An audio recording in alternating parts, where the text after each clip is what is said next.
that. Let's take a look at another story making headlines, still touching on the political field, where leaders in the opposition have announced plans to join forces with former Deputy President Rigathi Gachagua ahead of the 2027 elections.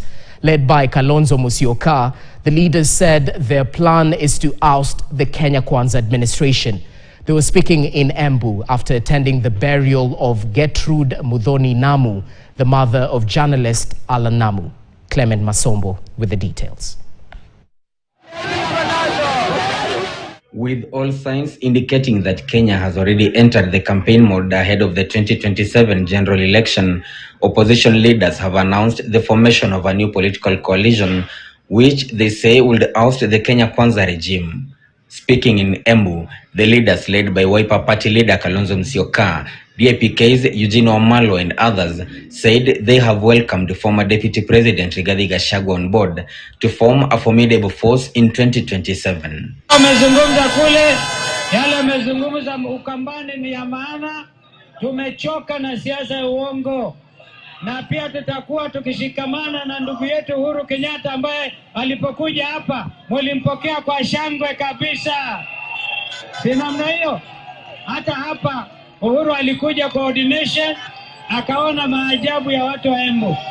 Kwa hivyo tunasema, wangapi wanakataa chanjo ya ng'ombe?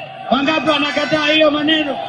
Leo tuko Embu hapa kuwauliza watu wa Embu, muko tayari tuanze safari ya kuondoa Zakayo? Muko tayari tushikishe Zakayo na ushuru?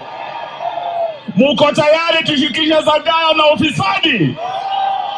Muko tayari tushikishe Zakayo na ukabila?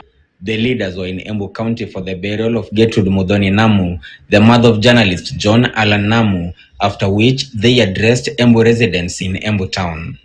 Sasa hii team mnayoona ya Bwana Kalonzo, Bwana Wamalwa, Bwana Kioni, baba yao na Gachagua wamejiunga nasi.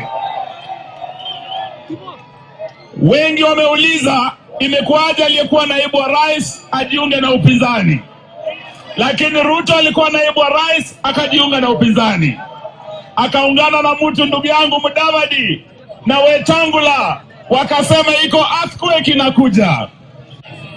Kwa sababu la ukweli ni kwamba sisi tunaenda kupanga serikali.